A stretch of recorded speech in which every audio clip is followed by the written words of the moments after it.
Hope you guys are doing well. Welcome back. So in this video, I'm going to show you that how you can export your video on the Vidnoz AI website. So let's get started.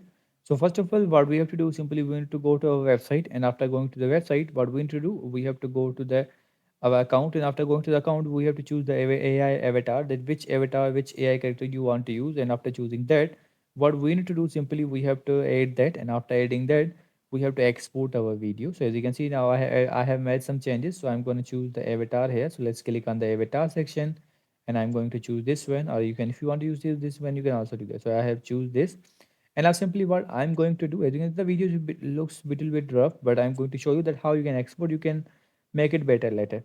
So now what we need to do, as you can see, I have added the AI character, and this is script is added here. Now simply we have to click on the generate, and after clicking on the generate, it will take few seconds in generating your video. It's up to you internet speed and the internet connection. If that will be faster, then you will get the faster result. So we have to wait for a few seconds until it generate the video. So as you can see now, the video is generated. Now what we need to do, as you can see, you will get the video here. So as you can see, it's exporting. We have to wait for a few seconds. 20 seconds, 24 seconds are the left. The 40% video is done. So in this way, you can export your video, and after exporting your video, it will be done. You can download this and play this. So in this way, you can export your video on the Vidnoz AI website. I hope you guys understand this video, that how you can do this. So see you guys in the next video.